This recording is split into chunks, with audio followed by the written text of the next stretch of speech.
Reproduction in Ectocarpus. Ectocarpus के अंदर reproduction दोनों तरीक़ों से होती है, एसेक्सुअल भी एंड सेक्सुअल भी। एसेक्सुअल रिप्रोडक्शन में जूस्पोर्स फॉर्म्ड इन जूस्पोरेंजियम। जूस्पोर्स बनते हैं। जूस्पोर्स क्या होते हैं? मोटाइल स्पोर जिनके पास फ्लैजेला होते हैं, और वो स्पोरेंजियम के अंदर बनते हैं। क्योंकि स्पोरेंजियम के अंदर जूस्पोर्स बनते हैं तो इसलिए स्पोरेंजियम को जूस्पोरेंजियम कहा जाता है। ये जो जूस्पोरेंजियम है ये दो किस्म के बनते हैं, जैसे कि पहले बताया, यूनिलॉक्यूलर एंड प्लूरिलॉक्यूलर। यूनिलॉक्यूलर स्पोरेंजियम के अंदर हेप्लाइड जूस्पोर्स प्रोड्यूस होते हैं मियोसिस के बाद, और प्लूरिलॉक्यूलर स्पोरेंजियम के अंदर डिप्लॉइड जूस्पोर्स प्रोड्यूस होते हैं माइटोसिस के बाद। लेकिन ये दोनों स्पोरेंजियम जो हैं वो एक ही प्लांट बॉडी पर लगते हैं, जिसको स्पोरोफाइट प्लांट बॉडी कहा जाता है।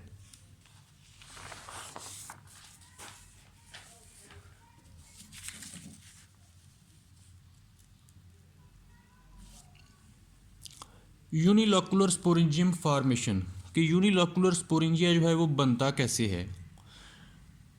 तो ये एक फिलामेंट है।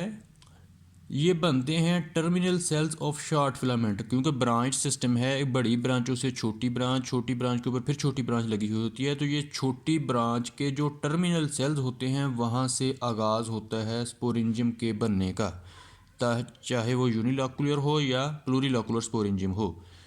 तो हम यूनिलॉक्यूलर स्पोरेंजियम देख रहे हैं कि ये फिलामेंट है जिसके एक टर्मिनल सेल के साइड से एक इनिशियल सेल निकलेगा, और उस इनिशियल सेल के ऊपर एक बड़ा सा सेल बनेगा जिसको यूनिलॉक्यूलर स्पोरेंजिया कहा जाएगा। अब ये बड़ा जो सेल है इसके अंदर एक न्यूक्लियस मौजूद है। इसकी होगी मियोसिस, तो एक न्यूक्लियस से 4 न्यूक्लियाई प्रोड्यूस हो जाएंगे। अब मियोसिस हुई है तो पहले ये डिप्लॉइड था, डिप्लॉइड सेल के बाद अब ये हैप्लॉइड न्यूक्लियाई बन गया है। टर्मिनल सेल के ऊपर इनिशियल सेल लगा, इनिशियल सेल के ऊपर ये सेल प्रोड्यूस हुआ जिसको स्पोरेंजियम का नाम दिया गया। इस सेल के अंदर जो न्यूक्लियाई था वो न्यूक्लियाई डिवाइड हुआ मियोसिस के ज़रिए, और 4 न्यूक्लियाई बन गई। 4 न्यूक्लियाई दोबारा डिवाइड हुए, 16 सेल स्टेज आ गई। ये 16 सेल स्टेज दोबारा डिवाइड होते रहते हैं। तो at 32 to 64 cell stage protoplast gather around nuclei. Cell एक था न्यूक्लियाई, 4 बने, 4 से 8 बने, 16 बने, 32 बने, 64 बने। जब 32 से 64 सेल स्टेज आ जाती है तो यहाँ पे जो न्यूक्लियाई बन गए हैं, अब मैंने यहाँ थोड़े दिखाए हैं बन गए हैं, तो यहाँ 32 से 64 बन चुके हैं। तो उनमें से हर न्यूक्लियस के इर्द गिर्द थोड़ा सा प्रोटोप्लाज्म इकट्ठा होना शुरू हो जाता है, क्योंकि ये सारे जो न्यूक्लियाई डिवाइड हो रहे थे वो एक ही सेल के अंदर थे। जब एक मखसूस स्टेज आई 32 से 64 सेल स्टेज, तो इन न्यूक्लियस के इर्द गिर्द थोड़ा थोड़ा साइटोप्लाज्म इकट्ठा होना शुरू हो गया, यानी टुकड़े बन जाएंगे उस प्रोटोप्लाज्म के। हर प्रोटोप्लाज्म के अंदर एक न्यूक्लियाई इन्वेलप हो जाएगा। फिर उसकी होगी मेटामॉर्फोसिस। मेटामॉर्फोसिस होता है ये जो न्यूक्लियाई जिनके इर्द गिर्द प्रोटोप्लास्ट ने घेरा डाल लिया है, अलग अलग सेल टाइप बन गए हैं, तो उनकी शक्ल चेंज होगी। शक्ल चेंज होगी कि वो लंबूतरे से हो जाएंगे, पायरीफॉर्म से हो जाएंगे, और फिर उनके ऊपर फ्लैजेला डेवलप होंगे। जब फ्लैजेला डेवलप हो जाएंगे तो फिर उनको कहा जाएगा कि ये जूस्पोर्स बन गए हैं।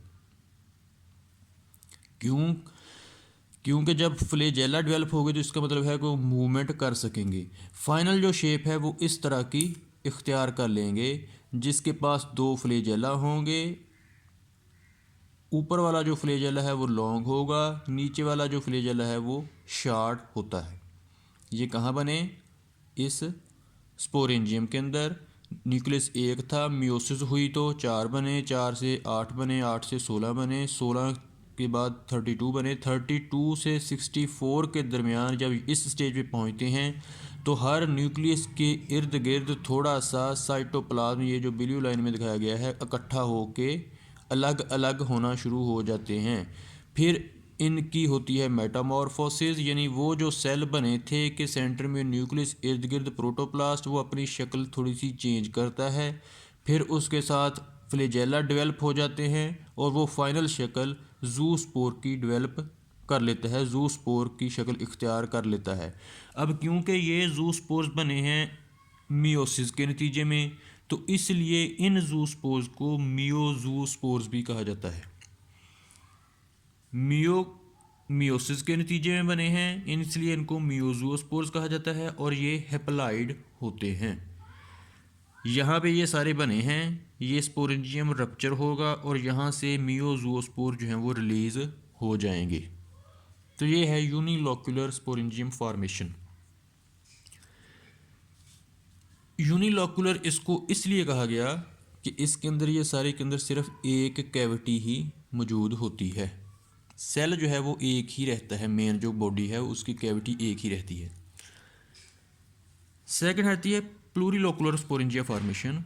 प्लूरीलोकुलर कई लोक्यूल्स बनती हैं, तो वो भी आगाज़ उसका भी वैसे होता है कि terminal cells of short filament के ऊपर इनिशियल सेल बनता है। जिस तरह कुछ टर्मिनल सेल्स के ऊपर यूनिलोकुलर बनता है, इसी तरह कुछ टर्मिनल सेल्स के ऊपर प्लूरीलोकुलर की डेवलपमेंट स्टार्ट हो जाती है।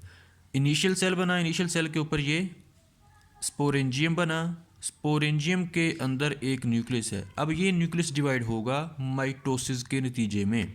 यहाँ पे डिवाइड हो रहा था मियोसिस के नतीजे में, इसलिए मियोजूस्पोर्स बने। यहाँ पे डिवाइड हो रहे हैं माइटोसिस के नतीजे में। माइटोसिस के नतीजे में ये जो सेल है उसकी डिवीजन हो रही है। ट्रांसवर्स डिवीजन्स पहले होती हैं, ट्रांसवर्स होती है जो इस तरह कते करते हुए काटते हुए जाएं।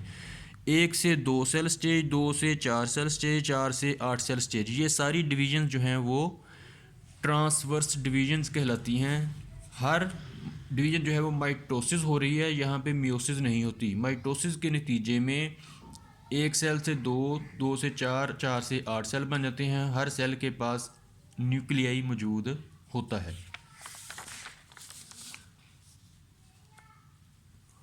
After 6 to 12 cell stage vertical division start in some sales.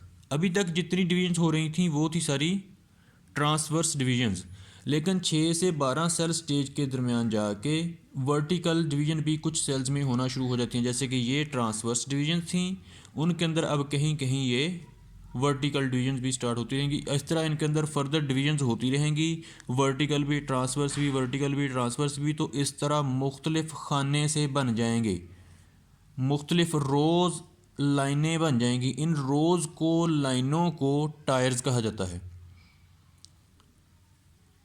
इसीलिए इस पूरे स्ट्रक्चर को पेरीलोक्यूलर स्पोरेंजियम कहा जाता है, क्योंकि इसके अंदर बहुत सारी कैविटीज़ बन गई हैं। अब ये जितने भी डिवीजन्स हुई उसकी वजह से ये जितने भी सेल्स बने वो सारे क्या बन गए हैं, अब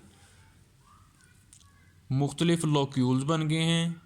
हर लोक्यूल के अंदर एक एक न्यूक्लियस मौजूद होता है, तो इसी को कहा जाता है पेरीलोक्यूलर स्पोरेंजियम। और ये जो लाइनें सी, कतारें सी बन जाती हैं सेल्स की मुख्तलिफ डायरेक्शन को डिवीजन्स की वजह से, उनको टायर्स कहा जाता है।